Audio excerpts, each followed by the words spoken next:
This is Radical Love Live, an ongoing series of podcasts and special events where we explore faith outside the boxes. Hosted by Mark Dilcom and Kelly Wilson.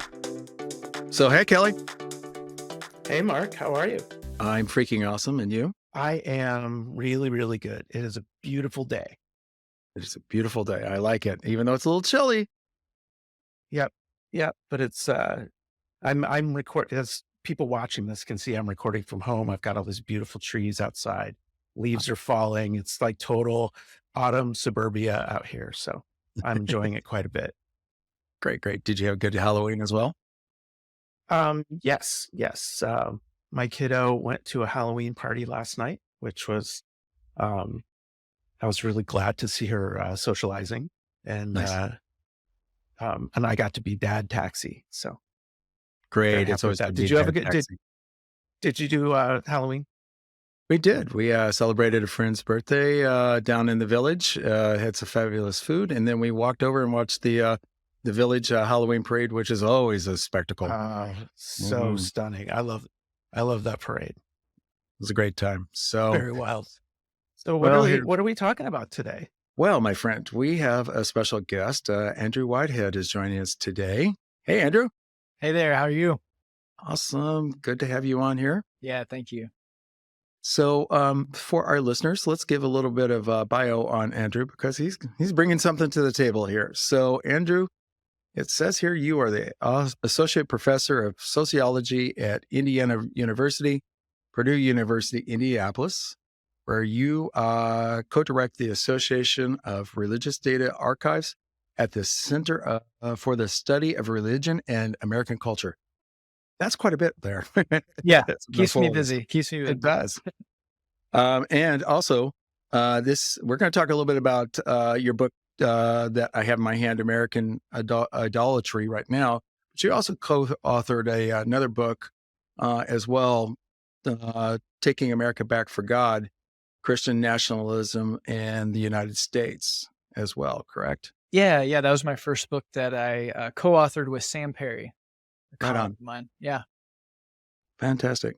Yeah. So, as we were talking a little bit before as we started the episode, it's a great read. And first thing is you dig right in there and you talk about your background and where you grew up. So, as you say, you grew up in a small Midwestern town with one stoplight and a blinking light as you go out of town. So, tell us a little bit about your spiritual roots in that. And Yeah, definitely. So I grew up in northern Indiana, so in a really rural community. So it was farming and manufacturing. And, I was looking up some census data a while back on the town. And over the last 80 years, it's hovered between 1,500 and 2,000 people. Like it's never grown above that. It's never gone under that. It's just right in that spot. And so everybody kind of knows everybody else. And, a lot of the community is very similar, both in faith and, outlook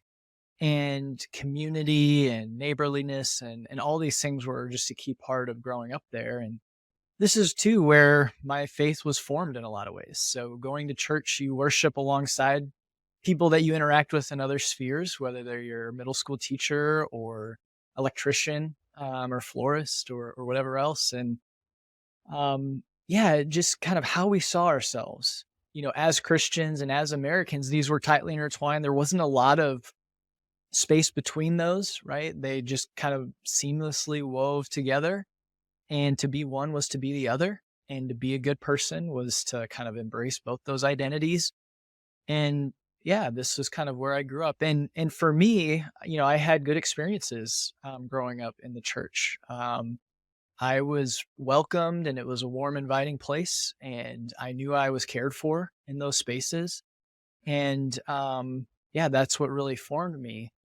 And I think it's just been on the journey, getting older and leaving to go to college and elsewhere and other life experiences where, I started to see some of kind of the cracks in the veil, of growing up there, where recognizing that my experience of the church, in white evangelicalism isn't the same experience that others have had, whether they're, different skin color or gender or sexuality or whatever else.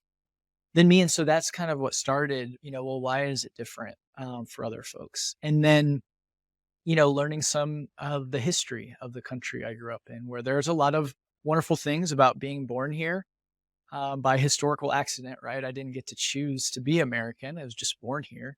But alongside the good things, there are a lot of really dark aspects of our history. And so learning those too and wrestling with, well, what does that mean, right? If this is a Christian nation, let's say, or if Christianity is always working for the good, well, then why were so many Christians supporting different things throughout our history that clearly are not good? And so it's kind of, I guess, to kind of, pull it all together, it's really recognizing that the beliefs and values that I was handed um, were good and true and right, but how those were lived out, I saw differences there, or who had access to those, or really to kind of go back to the who Jesus was talking with the parable of the Good Samaritan, right? The question of, well, who is my Mhm. neighbor, right? That's what it came down to.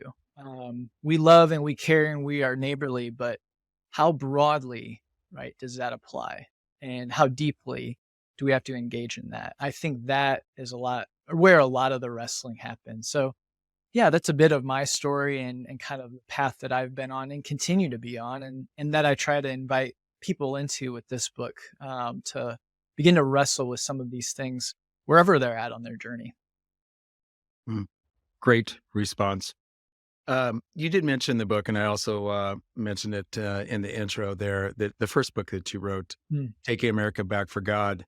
So this is not your first time talking about Christian nationalism. mm. So maybe if for us that are not familiar with the first book that you co-authored, tell us a brief bit about that, and then why did you write the second book? Yeah, yeah. So Taking America Back for God was a book again that I wrote with Sam Perry. And we're both sociologists, social scientists, and we study American religion in the United States, and how it both shapes and is shaped by, right, this context. And what we found professionally as we analyze survey data, for instance, is that above and beyond whether somebody identified as Republican or Democrat, or above and beyond whether they went to church every week or affiliated with evangelical Protestantism or a mainline Protestant group, above and beyond how often they prayed or read their Bible, when we could figure out how strongly they believed the U.S. should be Christian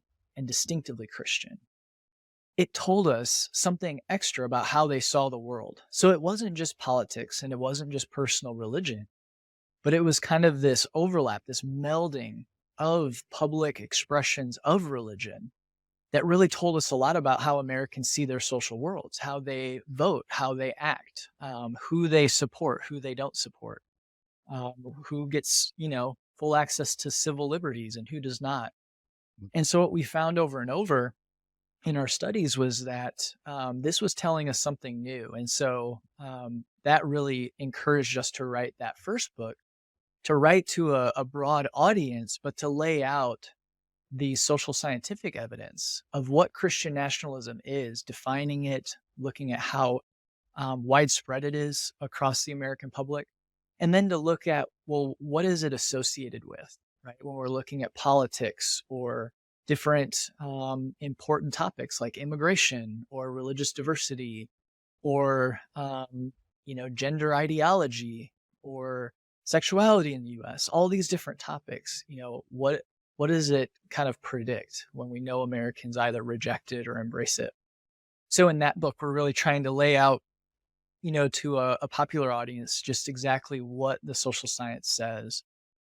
And so then for this book, it really does kind of flow out of, one or two paragraphs in the conclusion that I wrote for the first book, where I highlight the threat that Christian nationalism poses to American Christianity, that it does threaten democracy, and we can talk about that too. But also that it embraces, a vision of relating to our neighbors, to others around us, where we want power over them rather than trying to serve them or to seek the good for those people around us, no matter how different they are. And so in that sense, trying to point out in those two paragraphs, and then for this book, expanding it, that there are expressions of Christianity that I think lead to a common good and a flourishing for all people. That's the gospel that Jesus was preaching.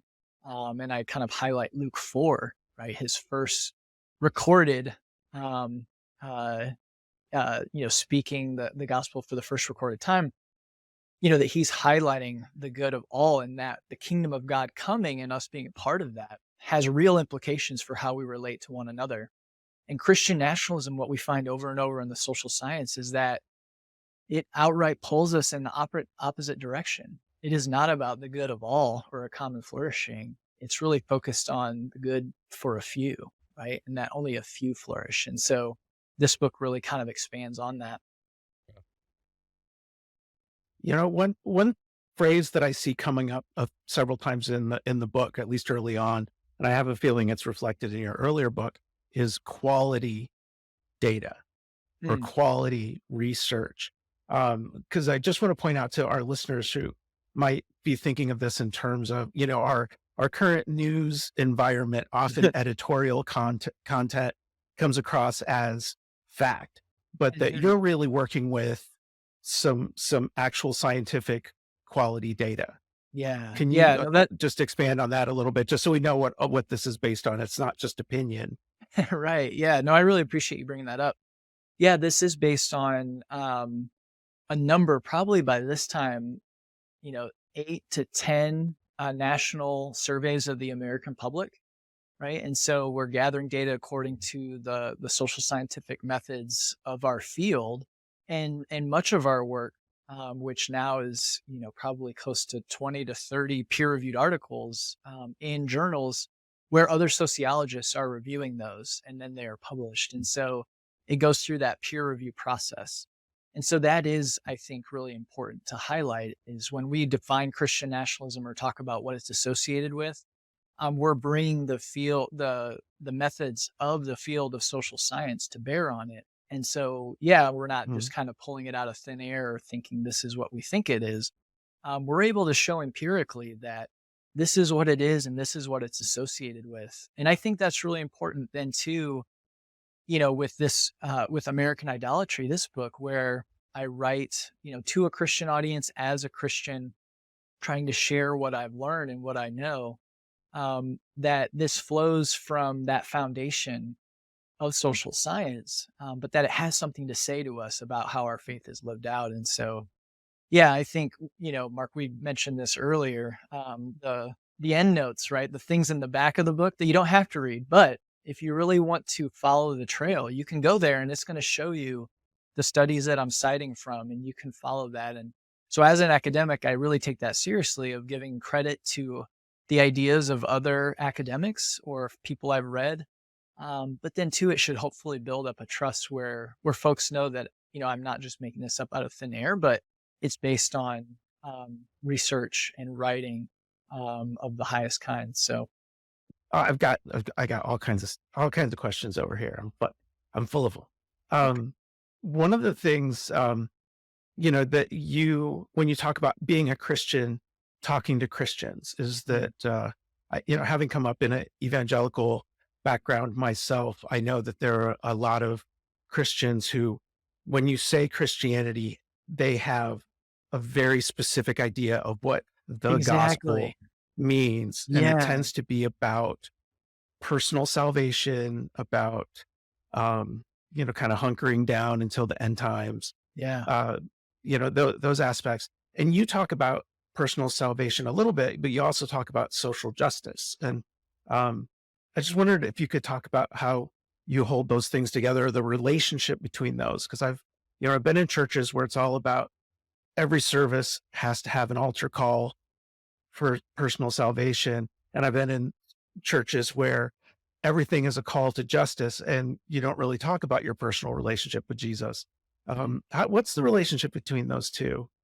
Yeah. No, I share that experience, as you said, where growing up, when we talk about the gospel and define it, a lot of times it's according to one example is the Romans road, right? So there are 5 or 6 passages from Romans, and you walk a person down this path to show them that they've sinned and fallen short of God's design for them, that Jesus came to pay that price. They need to accept that. And if they do, then when they die, they will be forgiven and be able to enjoy eternity, right, with God. And so this is a very spiritualized view of it, but also very individualized, right? And I think that's where growing up within white evangelical spaces, especially, and this is true across, I think, white Christianity in the US, it does tend to lean that way, just very individualized. It's between you and God. Um, and it isn't as though that it's not true or not a part of it, right? It can be personal, but Hmm. I think it really ignores when we just individualize it, it really ignores this broader point that I think Jesus was making. So again, pointing to Luke 4, his first, the first time Jesus is preaching in the synagogue, where he's saying that he has come to bring good news to the poor, to the oppressed, to the blind, to those marginalized, those being crushed. And, a lot of folks, especially white evangelicals, like to say we read our Bibles literally. And so, but when Hmm. they look at this, they'll not read it literally. They'll say, well, it's spiritually oppressed, right? Spiritually poor. But that isn't in the text, right? Right. So when we're really looking at the poor, the oppressed, the marginalized, those who are in chains, I think that it means, yes, there is a personal aspect.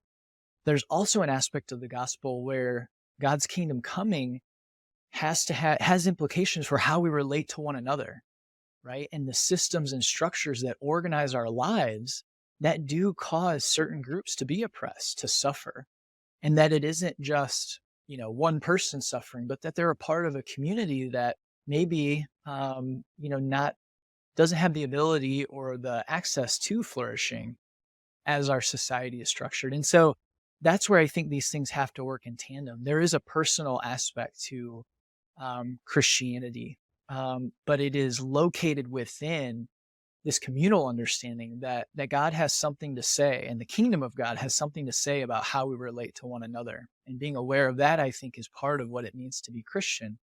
Similar to in the early church, when there were a group of widows who were being mistreated, and they brought that to the apostles, and the apostles took it seriously. They heard the cries of those who were being oppressed, and they said, we need to fix this. So the system and Hmm. how it was designed was pushing some to the outer edges, right? They were suffering.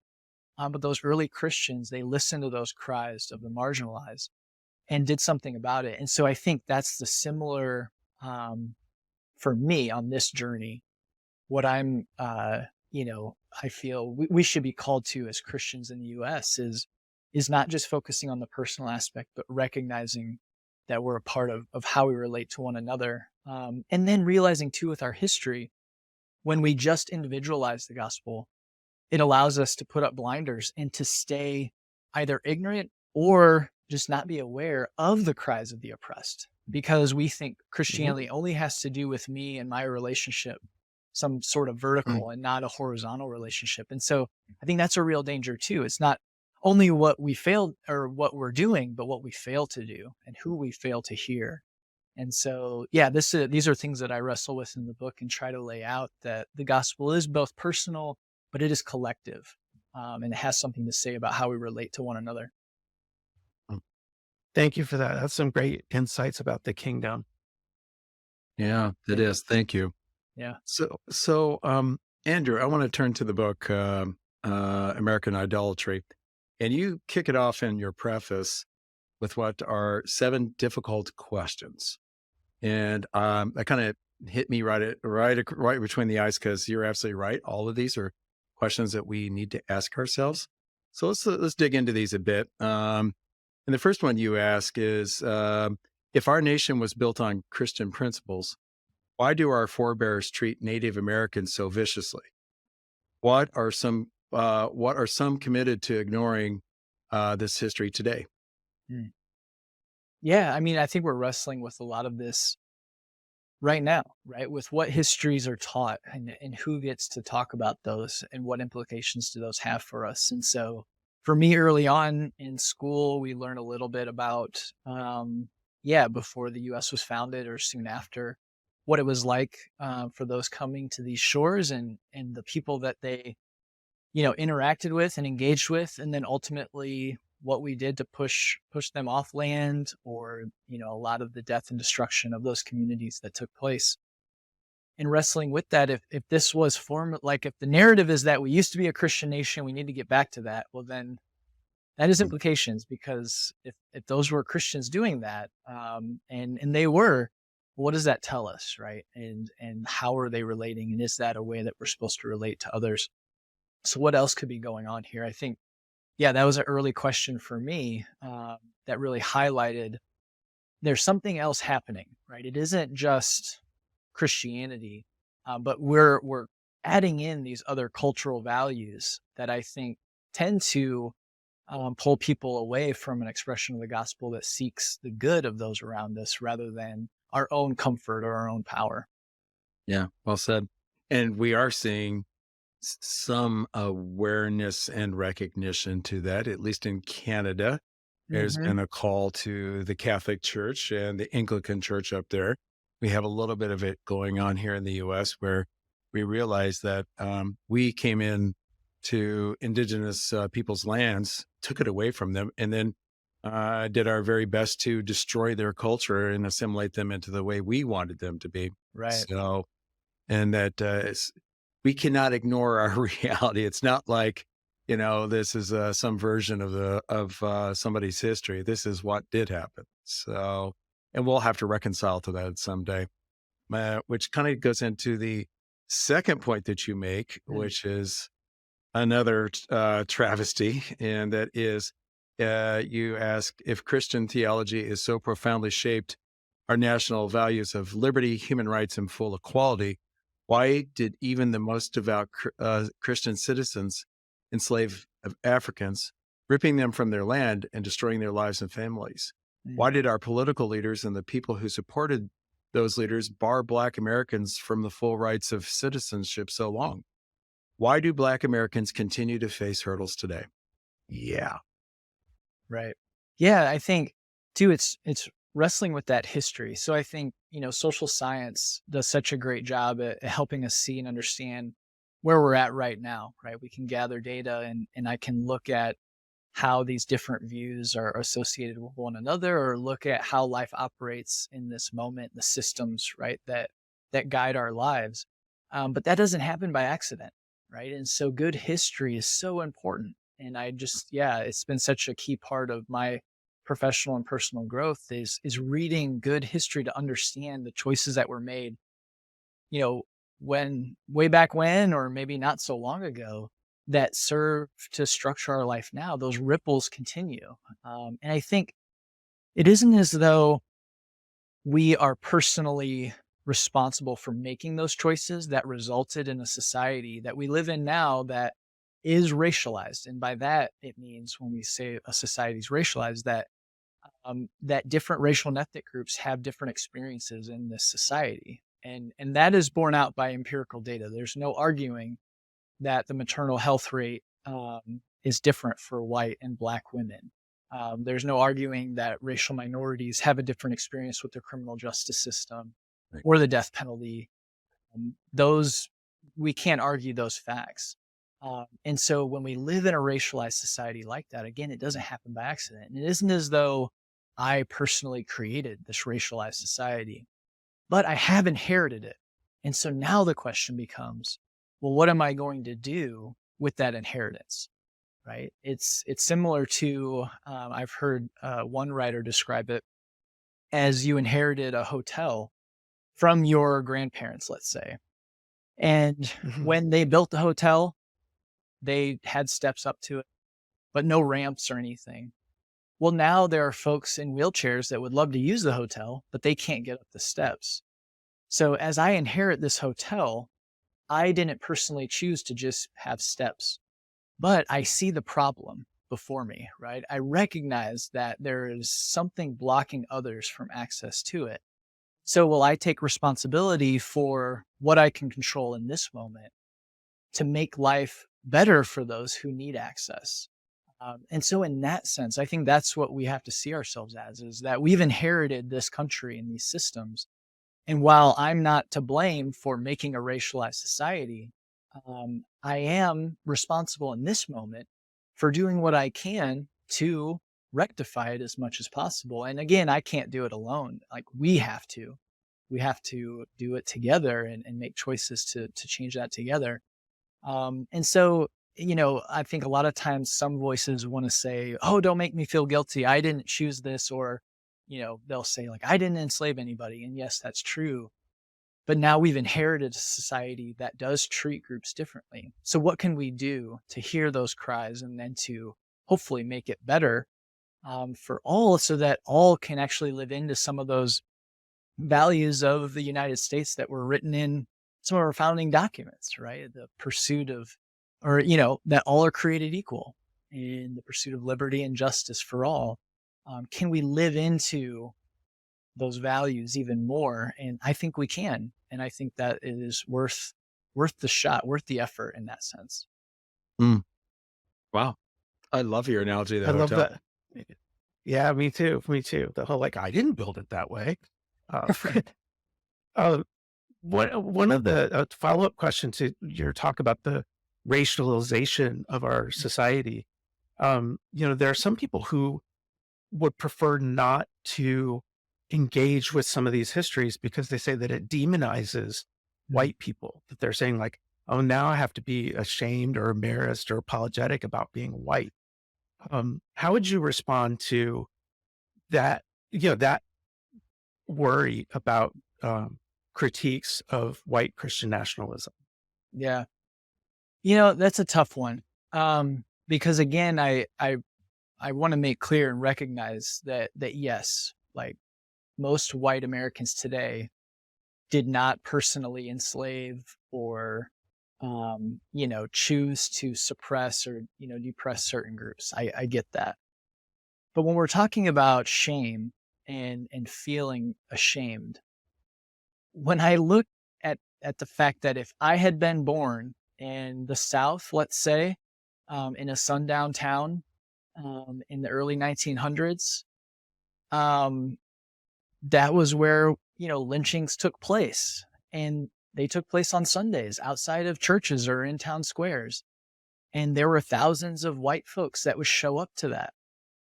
And for me to sit here and think that I couldn't have been a part of that number, I think is kind of prideful, right? To think that I would have, been set apart or whatever. I would have recognized it right away. Well, there were a lot of well-meaning white Christians that just followed along and went along with it. And if there's a history that we should be ashamed of, those are stories that I think we should be. So, I went to grad school at Baylor University and read about the lynching of Jesse Washington while I was in grad school there. And I describe it in the book a bit. Basically, the goal that I had as an author is to kind of stun the reader, right, at the absolute inhumanity of the mob, and to recognize this were thousands of people in the town that I was now living. And these were folks that went to church, and what they did to this human was indescribable in some sense and absolutely inhumane. People didn't treat their animals this cruel, and this was a human. And so in that sense, yeah, maybe we should be ashamed, right? Maybe that would be kind of helpful to say, wow, like we could have been a part of that, because a majority of folks went right along with it. And so maybe we need to wrestle with that and sit with that, for a while, that unease, right? I don't think we should just push through that. We should really face full on the inhumanity of some of our history, because the famous quote, those who ignore it are doomed to repeat it. And so how are we repeating it now? How is this being relived now? And I think for me, I have fear that I recognize in my own life. I don't want to be a part of the group that possibly is doing this. Or, to think about Martin Luther King Jr., he kind of calls out the white moderates, right, in his letter from a Birmingham jail. He sure does. I do not want to be a white moderate. I'm afraid of that because I see how that does block a whole group, right? They were blocking a whole group of people from being able to move into um, living in a country and in a just not even, over and above white Americans, but just to be treated equally, right? Yeah. It wasn't as though they wanted to keep others from accessing the good of civil society. They just wanted to be a part of it as well. And so, yeah, I think, Kelly, it's difficult, but these things are difficult and they are messy. But I think there could be a time where, yeah, maybe white Christians need to just sit with for a while the discomfort and recognize that we easily could have been a part of that history. And so now taking seriously, what does that mean for us as we move forward? Mhm. So that goes to 3 of the other 7 difficult questions in the preface. You ask, can we be faithful Christians and critique the United States? Can we be faithful Christians and patriotic?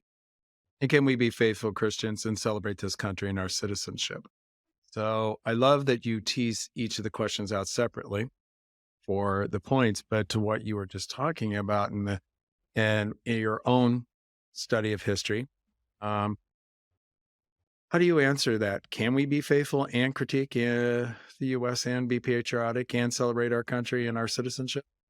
Yeah, I think to all those, and I try to point that out too, in throughout the book, especially in the next chapter from the premise in the first chapter, where the answer is yes, right? So, can we be faithful Christians and critique the U.S.? I think if and be patriotic, these are intertwined. That patriotism can be defined as a love of your fellow countrymen and women, right, and a warmth towards where you're at and the people that you're around.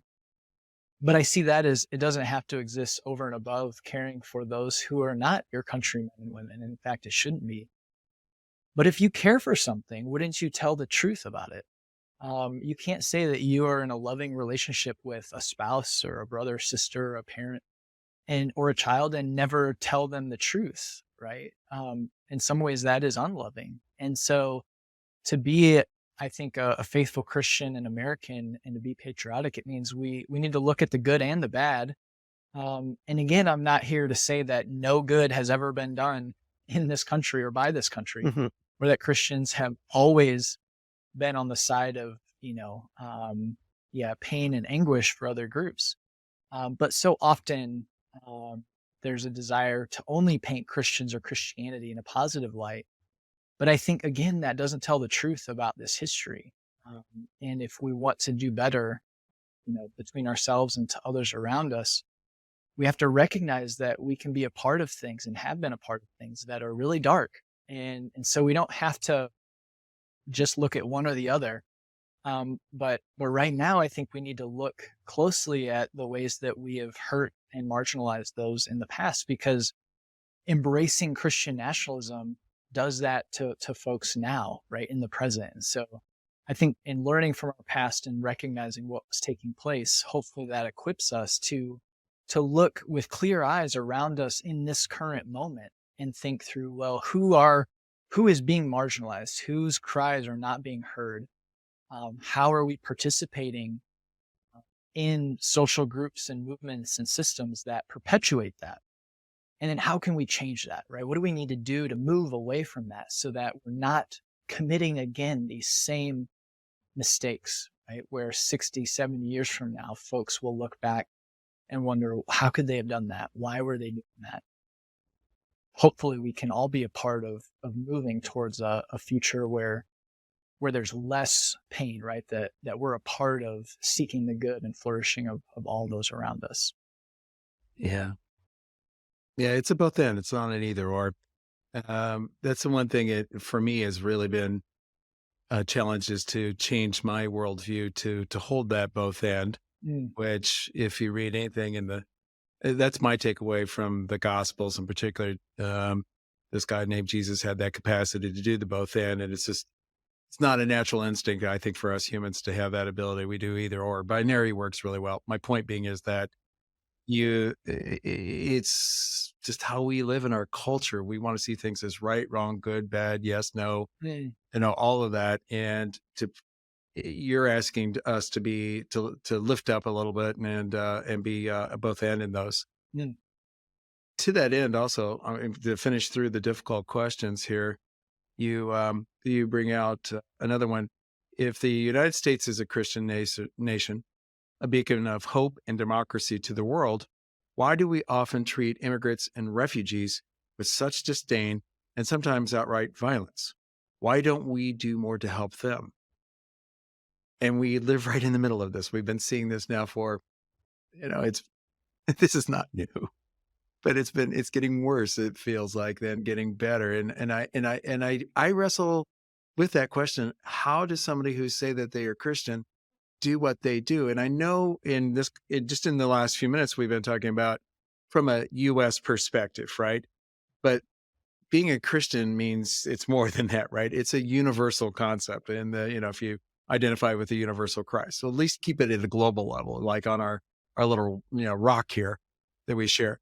The, it seems like you can only be Christian if you were born here. Like, it doesn't matter if you're a Christian outside of the country, you are absolutely less than, and you're not allowed in here. We're only going to let you in if, we say it's okay.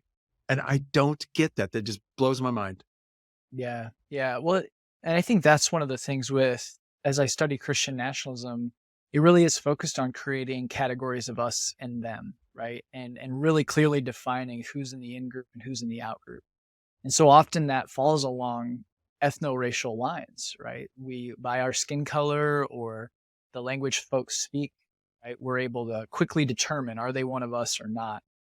And the surprising and saddening thing that we find is that white American Christians are less likely to accept immigrants or refugees, even if they're fellow Christians, right? They really empirically are more likely to say, no, they shouldn't come here. They shouldn't be here. So it's not even a religious question. It really is this kind of ethno-racial question. And so to that, when I look at the Gospels, when I look at some of the themes, of Jesus' life and ministry and commands, to me, that just seems completely opposed, right? Those two can't coexist. And so then it's, yeah, what work do we need to do to try to disentangle the Christian nationalism from other expressions of Christianity, and recognizing there isn't just this one that this is the answer, but that there are many that are confronting and opposing some of those elements of Christian nationalism, and how can we move towards these other expressions? Well said. Okay, so Andrew, you've got one more on the list here, and it's not an easy one. It is, can we be grateful for this country without baptizing and rationalizing away all the evil perpetuated in its name? Now, that's a big ask. So, Yeah, it is. It is. And I think, with all these, trying to set the table for the rest of the book, it really is trying to locate these questions in our hearts and minds, and then kind of unwinding those, right? So then through other parts, really look full on into the darker aspects of it, and to look exactly why this is taking place, what was happening, what are, the aspects of Christian nationalism that I think played into these darker aspects. And I think we can be grateful, right, that there are positive aspects of living here, right? I mean, we live in relative safety. Now that's not equally distributed. There are other groups in other parts of the country where it isn't as safe, and so I don't want to just make this blanket statement, but comparatively, there are many good things here. Now we're in a political moment, where democracy is being really kind of pulled apart at the seams, and it's an open question as to what it'll look like in 1 year, 3 years, 4 years, and so we need to be aware of that. But for the most part, there are a lot of aspects and characteristics about living here that are wonderful, especially when we look historically. But that doesn't mean that it's perfect or it's been anywhere near perfect. And so I think, again, it's just holding those two things in tension with one another, and recognizing that this isn't a wholesale demonization of everything, that people care about. But trying to say, well, if you care about it, well, then you have to tell the truth about it. And then recognize that it isn't perfect, but that we're constantly remaking these things, this world, right? And that we can remake it in a direction that hopefully moves us away from some of the harm that has been perpetuated. And we need to believe that we can do that and be a part of that work. And I think ultimately, since I'm writing to Christians, to say that's the work that we're called to, is to recognize that we are to work together towards a shared future where it can be improved. So again, going back to the early church example, the apostles shouldn't have just said, well, I don't know about these widows and what they're arguing about, or maybe they should just leave if they don't like it here. They didn't say that, right? Mhm. They recognized that this was a group in need and that they could do better. And then they endeavored to do better. And so let's do that. Let's hear the cries. Let's look at the darker aspects and recognize that, we could go to the same place if we're not careful. So then how can we do better? And so I think that's the tension we need to live in. Yeah, well said. Well, those are 7 So difficult questions that we should all ask. Kelly, go ahead. indeed. Well, I was just gonna say on the heels of that, what are some directions that Christians could go? If somebody's listening to this and go, well, what else should I do? Everything I've done so far is what my pastor has taught me to do, what my family's taught me to do, Mm. what I feel like I've needed to do to protect my faith and hold on to my freedom of religion or whatever. What are some directions that those Christians could take, or it's practical actions they could make to start to, I guess, reverse or reduce some of the harm? Mm. Yeah, I mean, I think it's a big question. So part of it that I try to do throughout the book is looking at the different idols of Christian nationalism, so power, fear, and violence, and recognizing how those play such a role in how Christianity operates in the US, and it's so easy to fall into those different traps. But in the book too, trying to highlight the stories of folks, basically examples of expressions of Christians moving to confront and oppose, any of these or all three of these idols in the worlds around them. And so, with this, I offer those examples as merely examples, saying, and for me, trusting in the creativity of Christians, right, as they confront whatever it is that's unique to their situation, whether it's their community or state, their skill set, the groups they're a part of, the networks that they're in, that they can be creative. So recognizing these idols and how they can pull us away from expressing the gospel as Jesus expressed it, um, and then thinking creatively of how they can live out into that. So stories of congregations that really work to, you know, pool together money, and then to give it away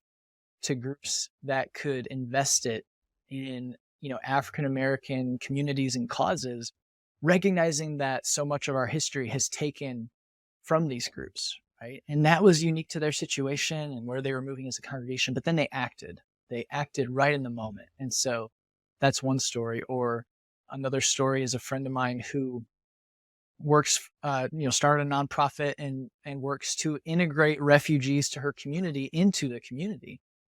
And, in meeting one refugee, recognizing that there's a significant hurdle to getting a driver's license in the state, because while she could take the test in a native language, the manual was only offered in English. And so it wasn't that this woman wasn't working hard or trying her best, but she had a significant hurdle. But then my friend recognized that this woman is a part of a community. There are others facing this exact same hurdle. So instead of only teaching this woman English, she went to the Bureau of Motor Vehicles in the state and said, you should offer manuals in other languages.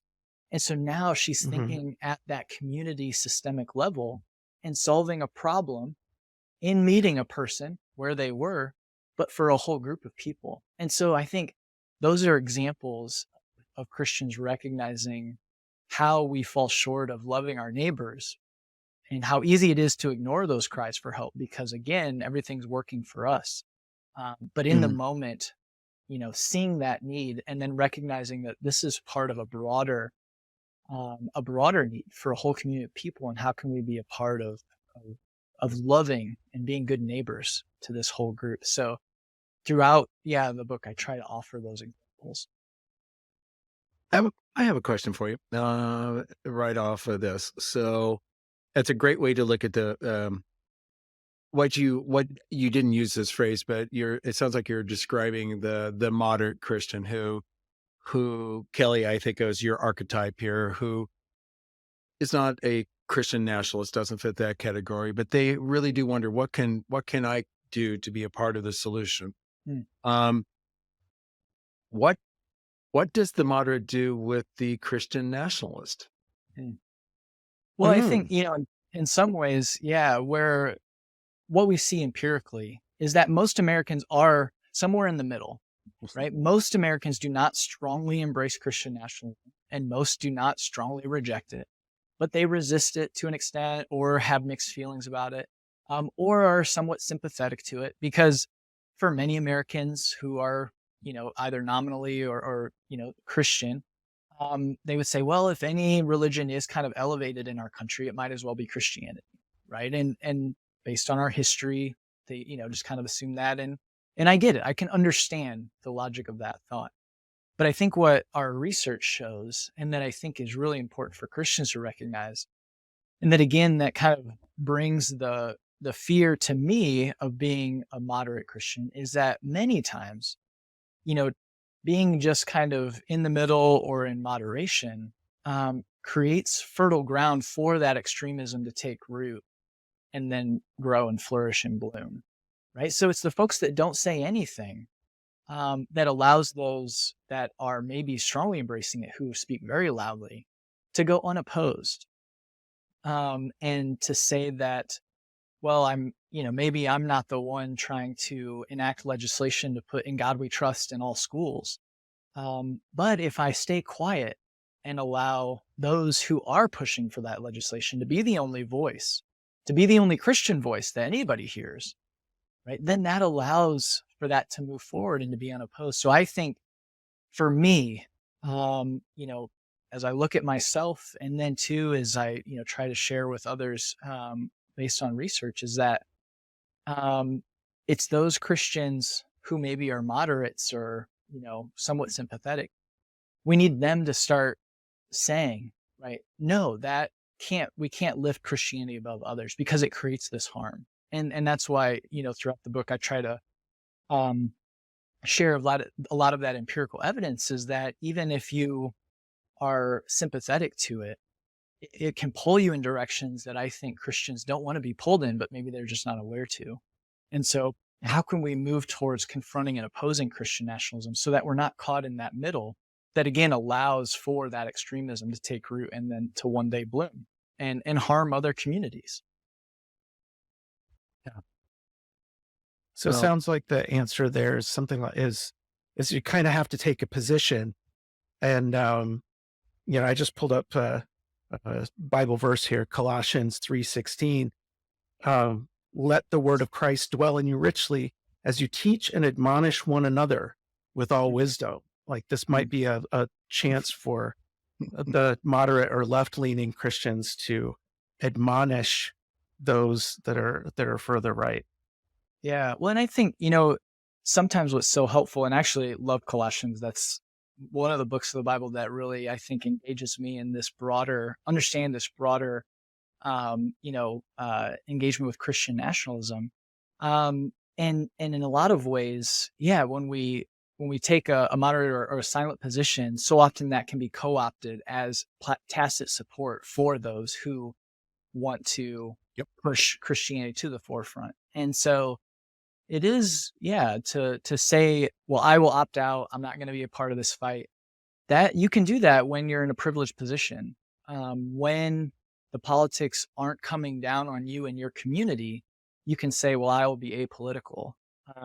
But to stand with the marginalized, to stand with those who are being crushed, means that we're going to be choosing a side, because those folks don't get a choice, right? They're on the receiving end of something, and they don't have a choice. And That's so I right. They're think powerless. right. So I think Hmm. for me as a white Christian man, Protestant man, um, yeah, if I'm silent or say, well, I'll just opt out, that's because there probably aren't any laws, being passed or pushed that will dramatically affect my life.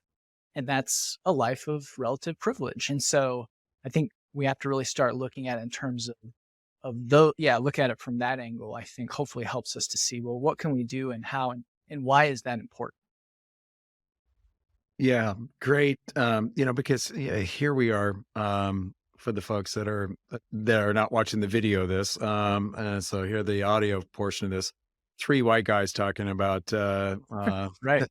what is Yep.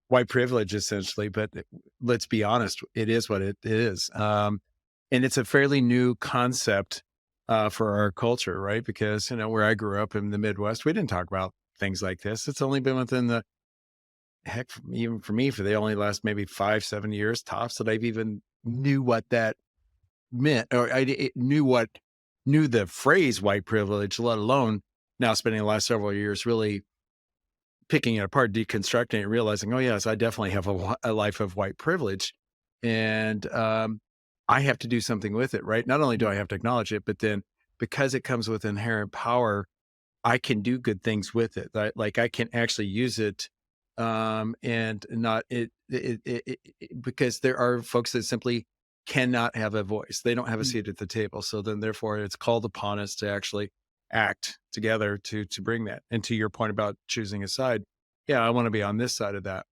mm, I'm going to bring something up in that I'm not a big fan of this person, but you mentioned him in here, and kind of want to dig in from a theological point about Christian nationalism. So I'm referring to Albert Mohler, who, for our listeners who don't know him, he is the president of the Southern Baptist Theological Seminary in Louisville. He's been there for God, like almost 30 years.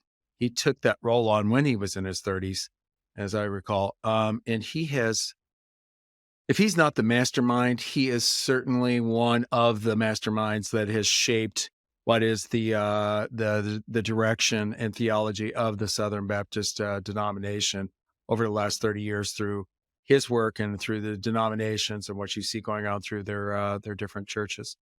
The point now I'm getting to, though, is you say that he knows about that he knew years ago that Christian nationalism was going to be an issue, but yet really didn't do anything about it.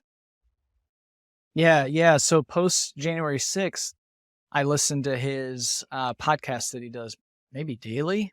Yeah. It's at least weekly, Yes. but I think Yeah. daily. Yeah.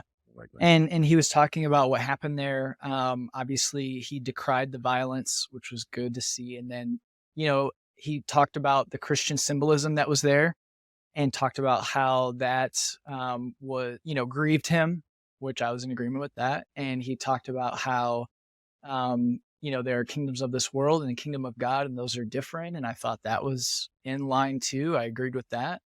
But then he talked about how Christian nationalism, or this kind of intersection of Christianity with this political push, said, well, that is fringe. Like, this definitely doesn't represent a lot of evangelical Christianity. And that was where I had to say, well, actually, no, right? Mhm. So we have empirical evidence that no, this is central to white evangelical Christianity. This is a big deal.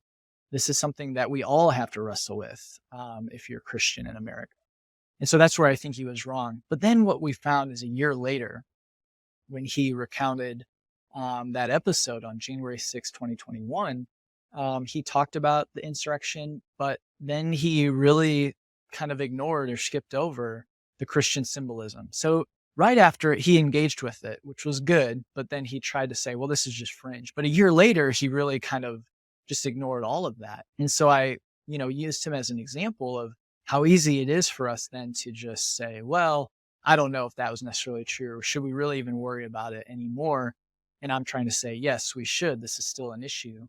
But then 6 months after, that 1 year anniversary, then he was quoted as kind of embracing Christian nationalism, right? Because he saw it as something that would make the left, quote unquote, unhappy. And so I thought this was yet another kind of step in that journey that was to me, it grieved me that, he would then want to embrace that term when we find that is, associated with so many things that really do harm, other groups, racial, ethnic minorities, refugees, immigrants, all of those things. And so, yeah, I think he was just an example to highlight, on one end how some evangelicals are responding, and then there are other politically conservative folks who are responding in a different way, who are trying to confront and oppose Christian nationalism. And so trying to say that this isn't just on the spectrums of political or religious theology or political views, some sort of progressive conservative dichotomy, but that folks can be politically conservative and still confront and oppose Christian nationalism, because it's going to take a lot of us. I think it's going to take all of us. And so trying to find folks who will work with us wherever we find ourselves, I think is really important. And again, recognizing everybody is on a journey and they're coming in at a different point.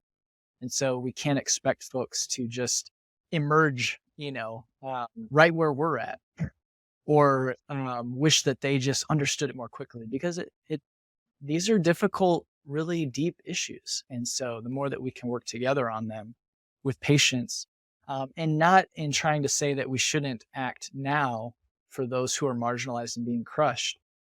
We should, but it doesn't mean that we have to berate folks or make them feel less than if they aren't quite where we are. So I feel like we can act from where we feel convicted at the moment we do, and then hopefully encourage other folks to continue on their journeys, and hopefully they join us. Yeah, I like that. Right. We don't, it's often said, meet folks where they are. And this is a great example that we won't agree on everything, but yet we can agree on some things that are fundamental, and we can appreciate the necessity, one of which is Christian nationalism, being what it is. And I think, Kelly, you had a question that you posed was, is Christian nationalism growing or shrinking? Mm. Yeah, so it's really interesting kind of data, what we're finding, that the Americans that strongly embrace Christian nationalism, that group is actually getting smaller over time. So over the last 10 to 15 years was around 19-20% by one measurement. Christian nationalism now around 14 or 15%. And so it is getting smaller. The number of Americans that are sympathetic to Christian nationalism is staying pretty steady.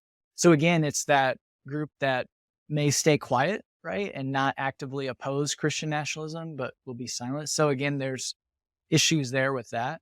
But I do think what we find is that while this group is getting smaller, one of the implications of that for smaller social groups is that the identity markers that set them apart from those outside their group become even more salient the smaller this group gets. So they're more likely to see each other and themselves as this remnant, right, of defending a Christian America. And so that becomes even more on the forefront of how they think about their group and what their vision for the United States. So while the group is smaller, as a share of the voting population, it's bigger than it is in the population itself.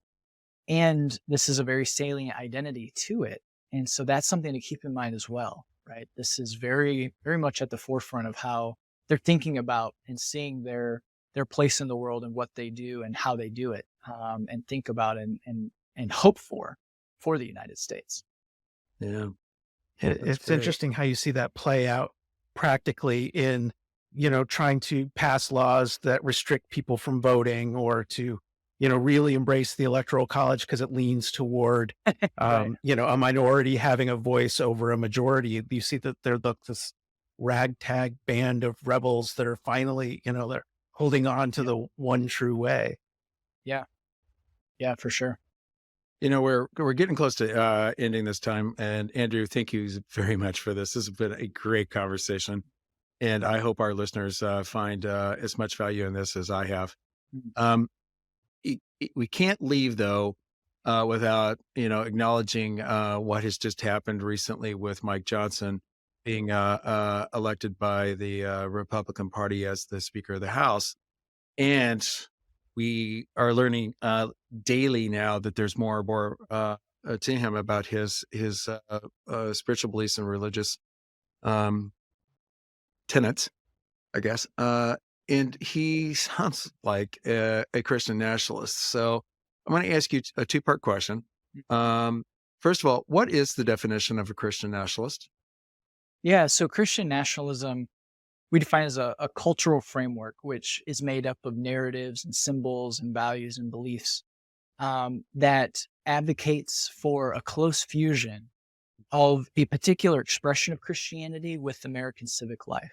Mhm. And it wants the government to perpetuate and vigorously defend this particular expression of Christianity as the central cultural framework of the United States. And so, again, that particular expression of Christianity brings with it a host of other cultural beliefs. So it isn't just that, like kind of historic Christian beliefs of Jesus is the savior and that we need to put our trust in him and that God will save the world through Jesus through various modes right across Christianity. People believe different things. So it's not just that, but also these other cultural beliefs and elements. And that gets added into it. So it becomes this cultural package that people embrace and has a very particular, influence on how they see their social worlds. I think expressed through Mike Johnson, we can see in his life and writings a lot of examples of that. And, with a colleague, I wrote, a bit on that too, to kind of highlight how he provides an example of Christian nationalism to kind of highlight that definition, what it is, right? What are the elements of it? Well said. Thank you so much for all these insights and putting it in perspective and, and also giving, some food for thought for people who are listening, thinking like, what can I do? So, so thank you so much for being here today. We really appreciate it. Oh yeah, definitely. Thank you. I really enjoy the conversation and hope it continues, right? This is, a lot of the work that we need to keep doing. Well, Andrew, thank you very much. So, all right, folks. So, an amazing book. I cannot recommend this enough. It's called American Idolatry. Andrew Whitehead. You can find it on Amazon and all kinds of sources. It's actually a great quick read. It's not, 1,000-page tome or anything else like that. In fact, I think the main book is about 190 pages plus the notes in it. So I encourage you to grab a copy and read it. Yeah, thank you so much. I appreciate it. All right, Andrew. And the audio version is also really great. The narrator is awesome. Gee, who is the narrator? That was a fun experience. It was really, wild to be a part of that. I'm so glad I was able to do it. But yeah, if you wanted to hear me read the book, the audio book, and if you don't mind also too, I recorded with or someone helped me, but I recorded a 4-part series on Christian nationalism. It's a podcast. And so it's called American Idols and people can download it wherever they get their podcasts. But it does break this out of what is Christian nationalism? How does it threaten democracy? How does it threaten Christianity? And then what's coming next and where do we go from here? So they could check that out too, alongside the book. I think they kind of work well as companion. It sounds like they do. Andrew, thank you for sharing that. Yeah. All right, folks. We're going to wrap up another episode of Radical Love Live. And thanks again for listening. Thanks for listening to this episode of Radical Love Live, co-hosted by Mark Dilcom and Kelly Wilson. All rights reserved. You can find our podcast on Spotify, Apple, Stitcher, and other popular podcast platforms. Go to radicallovelive.com to learn more about us, watch recordings of our live events, and listen to our podcast. We also invite you to check out what Kelly and Mark are doing by going to our websites. Find Kelly at kellywilson.com and Mark at markdilcom.com. This is Radical Love Live, where we explore faith outside the boxes.